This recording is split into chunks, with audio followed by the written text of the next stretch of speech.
Between the resurrection and the ascension, Jesus speaks at great length to the apostles in several apparitions.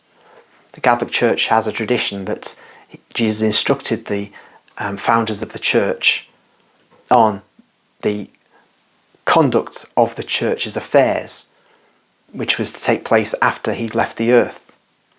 Well, in the visions of Maria Valtorta, that is borne out. There's a huge amount of instruction that Jesus gives. And one of the things which I want to read from concerns the future. This is from chapter 625 of the Poem of the Man God, the 5th volume of the hardback 1986 edition. It's titled Jesus Appears to the Apostles with Thomas, Speech on Priesthood.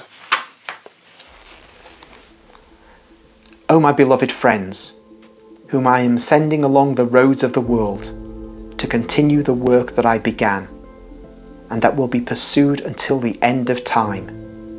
Remember these words of mine. I am telling you them so that you may repeat them to those whom you will consecrate to the ministry to which I have consecrated you. I see, I look at future ages. Time and the infinite crowds of men that will exist are all in front of me. I see massacres and wars, false peace treaties and horrible slaughters, hatred and robbery. Now and again, a period of return to the cross.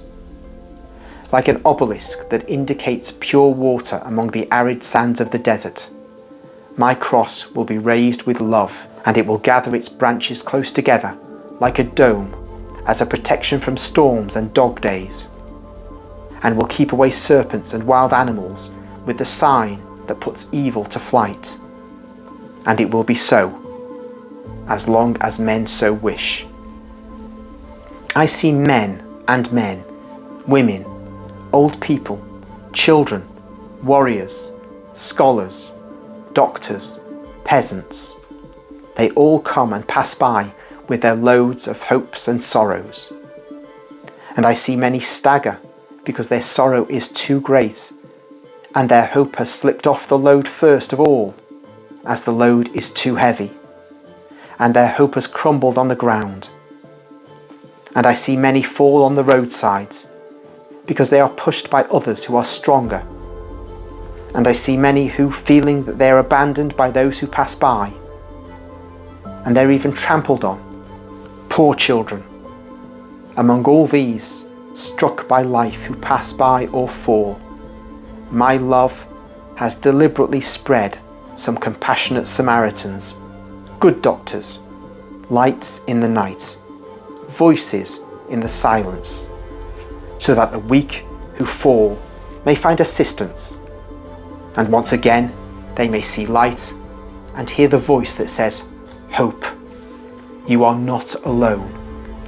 Over you there is God. Jesus is with you. I've deliberately placed this active charity so that my poor children may not die in their spirits, losing their paternal abode, and they may continue to believe in me, love, seeing my reflection in my ministers. But, O grief that makes the wound of my heart bleed as it did when it was opened on Golgotha. But what do my divine eyes see? Are there perhaps no priests among the infinite crowds passing by? Is that why my heart is bleeding? Are seminaries empty? So does my divine invitation no longer resound in hearts? Is man's heart no longer capable of hearing it? No. Throughout ages, there will be seminaries and Levites in them. Priests will come out of them, because in the hour of adolescence, my invitation will have sounded with a celestial voice in many hearts, and they will have followed it. But other voices will have come later with their youth and maturity, and my voice will have been overwhelmed in those hearts. My voice, that speaks throughout ages to its ministers, that there may always be what you are now, the apostles at Christ's school. The cassock has remained, but the priest is dead. This will happen to too many in the course of ages. Useless dark shadows. There will not be a lever that lifts, a rope that pulls, a fountain that quenches people's thirst, corn that satisfies their hunger, a heart that is a pillow, a light in darkness, a voice that repeats what the Master says to him. But for poor mankind, they will be a weight of scandal, a weight of death, a parasite, a putrefaction, horror. Once again, and always, I shall have the greatest Judases of the future in my priests. My friends, I am in my glory, and yet I weep. I take pity on these infinite crowds, herds without shepherds, or with too few shepherds. Infinite pity. Well, I swear it on my divinity. I will give them the bread, the water, the light, the voice that those chosen for this work do not want to give. I will repeat the miracle of the loaves and fish in future ages. With few mean little fish, and with scanty crusts of bread, humble laic souls, I will give food to many people, and they will be satisfied, and there will be some for those of the future, because I feel sorry for this people, and I do not want it to perish. Blessed are those who will deserve to be such, not blessed because they are such, but because they will have deserved it with their love and sacrifice.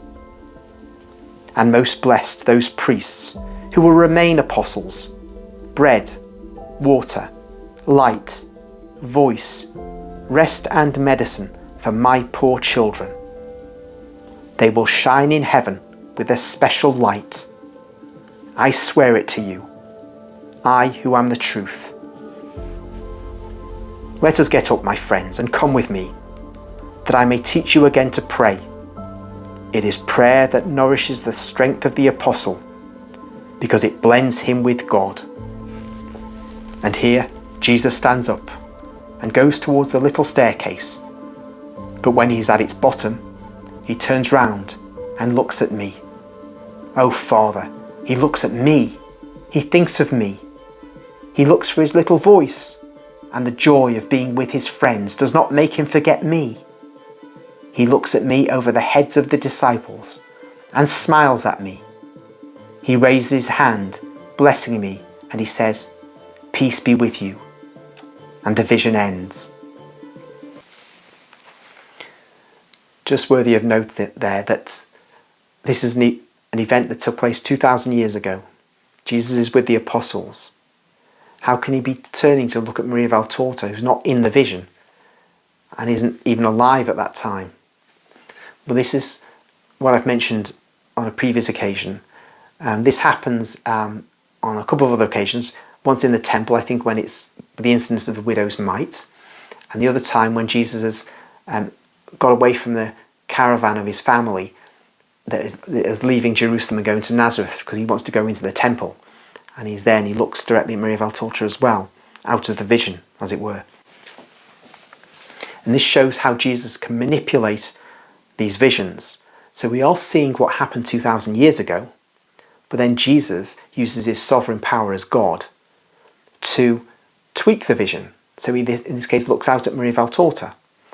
And that also goes back to the question of the language he uses. Sometimes he uses what is language we would not expect to be on his lips 2,000 years ago, such as the Trinity, transubstantiation.